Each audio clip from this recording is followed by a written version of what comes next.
at kung saan Tagal din kami pala. makakapunta sa Diyos. Sa iyo po ako dumudulog, puso ni Jesus.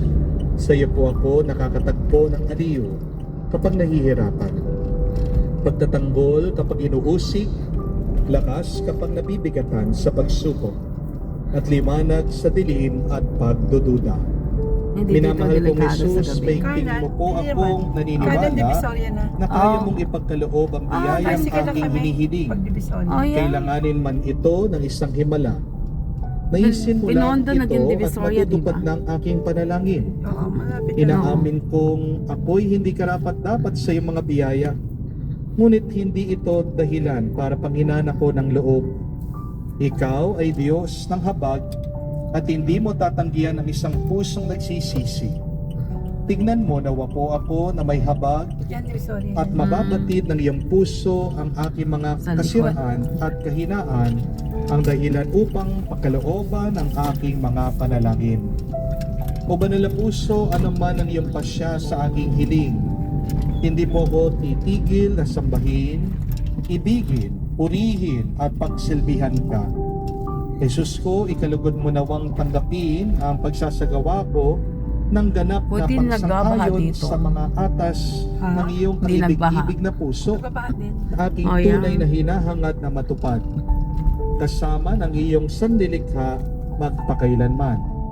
Kabanal-banal ang puso ni Jesus, alam ko may iisang bagay na hindi mo kayang gawin, ang mawala ng habag sa mga naghihirap o nababalisa.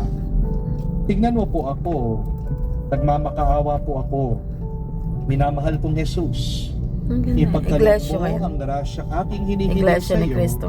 sa pamagitan ng kalinisan-nisang puso ng iyong madalamhating ina.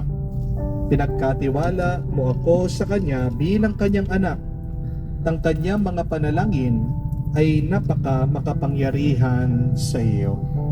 Dahil Amen. naglilinis. Kabanal-banalang puso ni Jesus, Kaawaan mo kami, kalinisan-nisang puso ni Maria, ipanalangin mo kami. manalangin tayo. Ama namin mapagmahal, pag-alabin nawa ang pag-ibig sa aming kalooban, sa pagsasalo sa pagmamahal mo sa pakikinabang, at sa aming pag-akit sa iyong anak araw-araw. Matutuhan nawa naming makilala siya sa katauhan ng aming mga kapatid sa iyong sambayanan.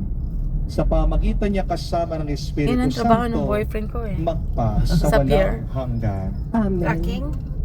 Yung Mga kapatid, crane yun, malaking Kikita truck. niyo po, Hinihila niya. halos lahat ng mga Oh, truck problema driver natin siya. ay pwedeng Oo, masagot laki bayad nun. kung tayo ay Oo, malaki doon. So, magpapakumbabala. hinihila niya, tas One key hahatid, tas susunduin to niya isang many trailer. of our problems Kukuha na naman, hatid is na naman sa iba. humility. Kaya pagod yun eh. At yan din ang susik para tayo ay Daan mo nga, baligtas. humility. Always be humble. Ang Mhm. langit ay magbubukas kung tayo ay magpapakumbaba. Ang puso ng ibang tao ay magbubukas din sa atin. Tayo'y mamahalin nila kung tayo'y magpapakumbaba. Tayo ay yayaman, tayo'y aasenso, aangat ang ating kabuhayan kung matututo lang tayo magpakumbaba. At kayo pong mga may sakit, gagaling din kayo kung kayo ay magpapakumbaba.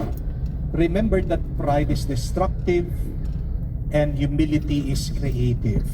Kaya po, gisan natin sa araw na ito, araw-araw sa buong taon, magsumikap tayo magpakumbaba para bumuti ang ating buhay, para tayo magkaroon ng kapayapaan. Sumainyo ang Panginoon. At sumaiyo rin. At kayo'y basbasan ng Diyos, makapangyarihan sa lahat, sa ngalan ng Ama, ng Anak, ng Espiritu Santo. Amen. Amen. Ang ating misa ay natapos na. Humayo kayo sa kapayapaan ni Kristo. Salamat sa Dito Diyos. na.